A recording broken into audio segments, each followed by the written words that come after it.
ஓசூர் தேசிய நெடுஞ்சாலையில் உள்ள மேம்பாலத்தின் இணைப்பு விலகியது குறித்து ஆட்சியர் நேரில் ஆய்வு செய்து வருகிறார். செய்தியாளர் கார்மிகில் நம்மோடு இணைந்திருக்கிறார்.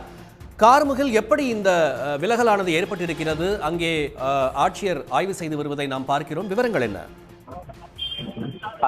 தேசிய நெடுஞ்சாலையில், அதாவது ஓசூர் அருகே ஓசூர் பேருந்து நிலையம் முன்பாக உள்ள தேசிய நெடுஞ்சாலையில் தான் நேற்று நண்பகல் தேசிய நெடுஞ்சாலை சற்று ஒரு பகுதியில் விலகியது. அதாவது இடைவெளி ஏற்பட்டது. இருபுறமும் செல்லக்கூடிய இந்த வாகனங்கள் செல்லக்கூடிய இந்த தேசிய நெடுஞ்சாலையில் கிருஷ்ணகிரி பெங்களூர் நோக்கி செல்லக்கூடிய இந்த சாலை தான் நேற்று சற்று விலகியது. இந்த விலகியதன் காரணமாக அந்த பகுதி போக்குவரத்தானது முற்றிலுமாக நிறுத்தப்பட்டது.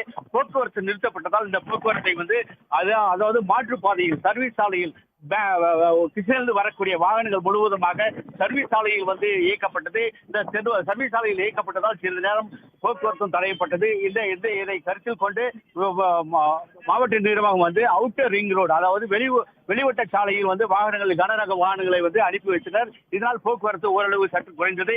இருந்த போதிலும் இதை ஆய்வு மேற்கொள்ள வேண்டும் என்பதற்காக மாவட்ட ஆட்சியர் திரு தினேஷ்குமார் மற்றும் பாராளுமன்ற உறுப்பினர் கோபிநாத் அவர்கள் தற்போது ஆய்வு மேற்கொண்டு வருகின்றனர். இது குறித்து தேசிய நெடுஞ்சாலை அதிகாரிகளுடன் தொடர்ந்து ஆய்வு மேற்கொண்டு அவர்களுடன் விவரம் கேட்டறிந்து வருகின்றனர். இது குறித்து தேசிய நெடுஞ்சாலை அதிகாரி தெரிவிக்கையில் இதற்கு சற்று காலதாமதம் ஆகும். இருந்த போதிலும் ஒரு மாதத்திற்குள் இந்த பணியை முடித்து விடுவோம் என அவர் தெரிவித்துள்ளார். தற்போது இதனிடையே இந்த போக்குவரத்தானது முற்றிலுமாக நிறுத்தப்பட்டுள்ளதால் மாற்றுப்பாதையில் தான் செல்லக்கூடிய ஒரு சூழ்நிலை ஏற்பட்டுள்ளது.